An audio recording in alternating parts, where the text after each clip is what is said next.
বিরোধী সরকার হিন্দু বিরোধী সরকার সরস্বতী পূজা বন্ধকারী সরকার মুসলিম লীগের সরকার মুসলিম লীগের সরকার মুসলিম লীগের সরকার পুলিশ হামলাকারী সরকার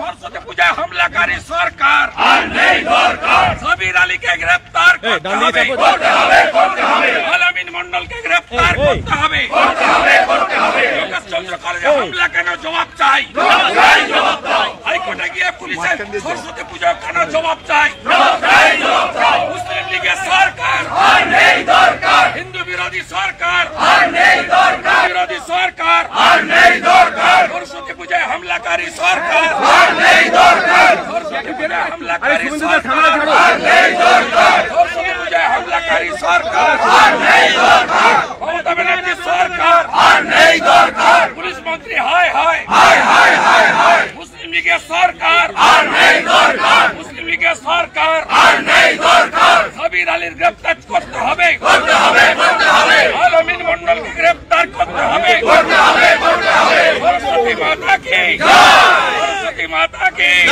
প্রথমবার নয় যে বাংলার মানুষের যে কোনো সমস্যা, সেটা ধর্মীয় সমস্যা হোক কি যে কোনো সমস্যা, সেখানে স্পিকার মহোদয় কথা বলতে দেন না।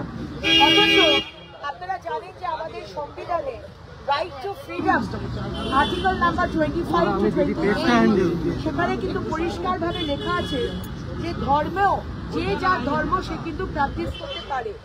কিন্তু আজকে পশ্চিমবঙ্গে দেখা যাচ্ছে মাননীয় মুখ্যমন্ত্রী তিনি তুষ্টিকরণের রাজনীতি করার জন্য তিনি আজকে জিহাদি যারা আজকে বাধা দিচ্ছে হিন্দুদের সরস্বতী পুজো করার জন্য। আমরা জানি ছোটবেলা থেকে আমরা হাতে করি সরস্বতী ঠাকুরের সামনে সেই সরস্বতী পুজো আজকে বাধা দেওয়া হচ্ছে।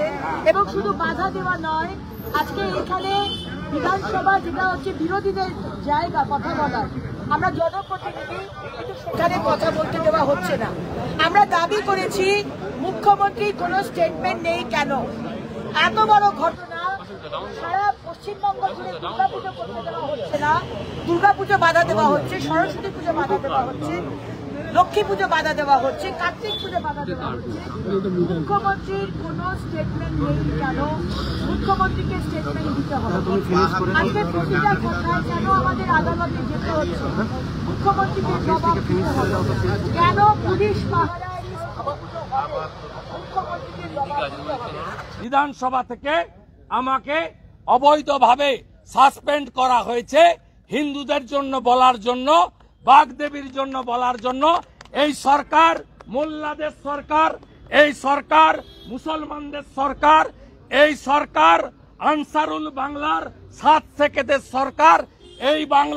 এই সরকার কাশ্মীরি জঙ্গি জাভেদ মুন্সির সরকার।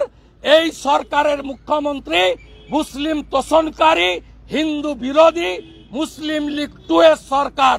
তাই এই সরকারের বিরুদ্ধে আমাদের আন্দোলন চলবে। গোটা বাংলার হিন্দুদের কাছে বিচার রেখে দিয়ে আমি আমার কথা শেষ করলাম।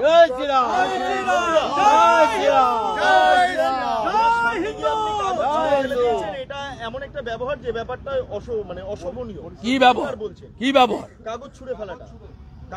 কাগজ কেউ ছোড়েনি, বিজনেসকে ছিঁড়ে ফেলেছি। বিজনেস মানি না। হাউস অ্যাডজন থাকবে। সরস্বতী পুজোয় বাধা কেন? কোর্টে কেন যেতে হয়েছে? জয়েন্ট সিপিডিসি কে কেন যেতে হয়েছে? র্যাব কেন দাঁড় করাতে হয়েছে? এর উত্তর চেয়েছি। This is the part of democracy. এই হাউসে তৃণমূল অপোজিশন ছিল 2001 থেকে 2011, করেনি। মমতা ব্যানার্জি নিজে এসে ভেঙে দিয়ে গেছে। তিনি হাউসের কেউ নন, বিধানসভা ভেঙে দিয়ে গেছেন নিজে। পার্লামেন্টে সোমনাথ চ্যাটার্জিকে চাদর কাগজ ছুড়ে কে মেরেছিল দেখেননি আপনারা? একটাই কারণ, হিন্দুদের পক্ষে বলা যাবে না। একটাই কারণ, উনি কাল বলবেন বিরোধী দলনেতা এবং তার কলিগরা যাতে বাইরে থাকে। উনি সমালোচনা শুনতে চান না, কারণ এই সরকার চাকরি দিতে পারেনি। শিল্প আনতে পারেনি, আইন শৃঙ্খলা তলানিতে পুলিশকে ক্যাডারে পরিণত করেছে এবং সর্বোপরি হিন্দু বিরোধী সরকার।